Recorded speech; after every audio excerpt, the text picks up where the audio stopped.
मुझे ये कहते हुए बेइंतहा खुशी हो रही है कि जो मुकेश शर्मा बम्बई दूरदर्शन के निदेशक रहे, वे बहुत ही रचनात्मक कार्यों से अपने पद को ऊपर से ऊपर ले जाते रहे।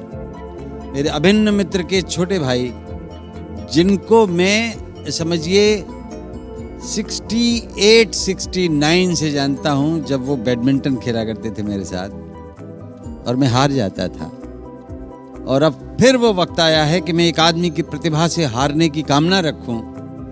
मुकेश शर्मा, अनेक बार उनके मुंह से साक्षात कहानियां सुनी हैं, बहुत ही कल्पनाशील, बहुत ही उम्दा रचना धर्मिता के साथ कहानियों को बुनने और सुनाने की कला में महारथी।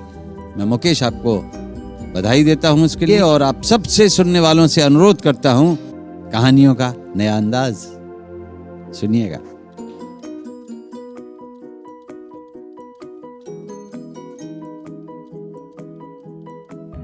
एक बार फिर तहे दिल से स्वागत है आपका अनोखी कहानियों के इस अनोखे चैनल पर। आज सुनते हैं एक मार्मिक कहानी माली गंगाराम की। वो एक इंटरनेशनल ग्लोबल स्कूल के बगीचे में पानी दे रहा था, तभी उसके कानों में आवाज पड़ी, गंगाराम, प्रिंसिपल मैडम तत्काल बुला रही हैं। जल्दी से उठा और प्रधानाचार्य के कक्ष की ओर चल पड़ा।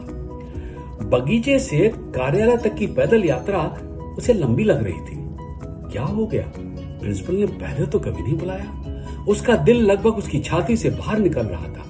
क्या गलती हो गई कि प्रिंसिपल मैडम उसे तत्काल मिलना चाहती हैं? इसी उधेड़ बुन में वो प्रिंसिपल के कमरे तक पहुंचा। मैडम, आपने मुझे बुलाया था, अंदर आइए। प्रिंसिपल ने एक आधिकारिक आवाज से उसे और अधिक परेशान कर दिया। फिर प्रिंसिपल मैडम ने टेबल पर रखे कागज की ओर इशारा किया, इसे पढ़िए। लेकिन मैडम, मैं एक अनपढ़ व्यक्ति हूं, मैं अंग्रेजी पढ़ ही नहीं सकता। अगर मैंने कुछ गलत किया है तो मुझे माफ करें, मुझे एक और मौका दें।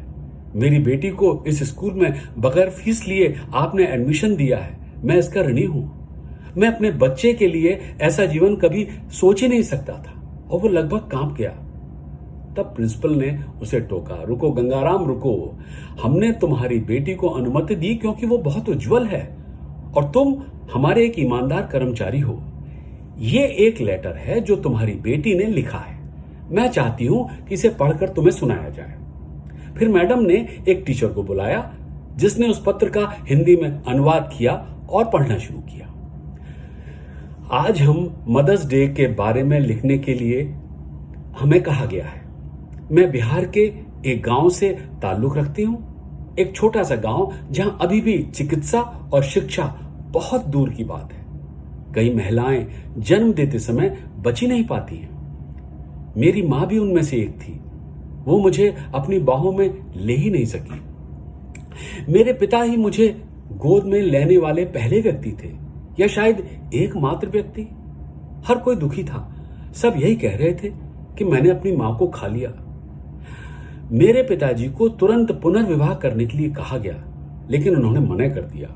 मेरे दादा दादी ने उन्हें सभी तार्किक, अतार्किक और भावनात्मक कारण बताकर मजबूर किया, लेकिन वे नहीं माने। मेरे ग्रैंड पेरेंट्स को एक पोता चाहिए था।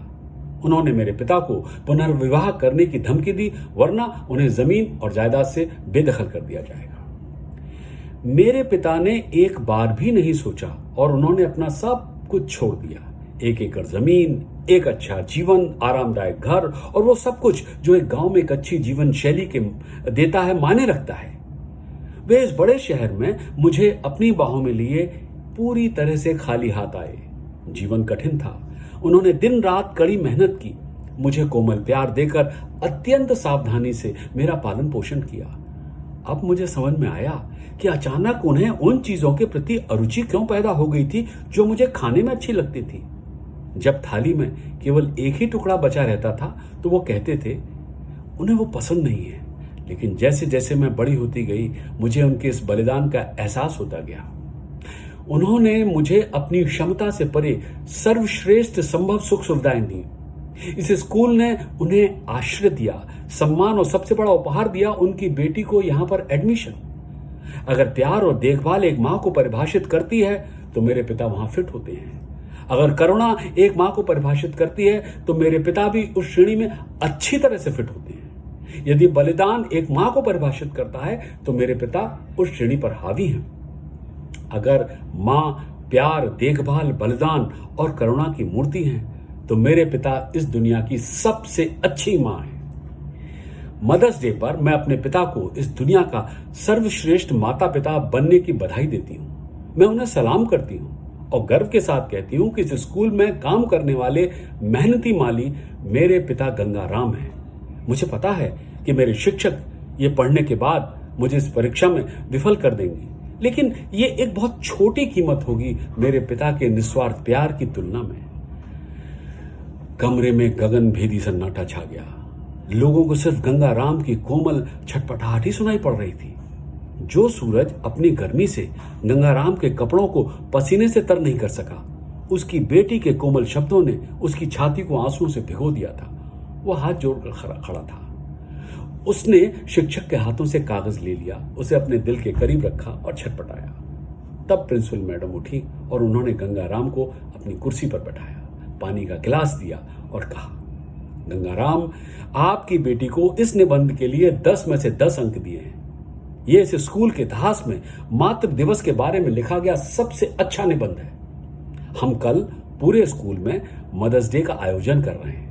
आयोजन के लिए मुख्य अतिथि के रूप में हमने आपको आमंत्रित करने का निर्णय लिया है, आपके प्यार और बलिदान का सम्मान करने के लिए और दुनिया को यह संदेश देने के लिए कि एक आदमी अपने बच्चों को पालने के लिए क्या नहीं कर सकता है।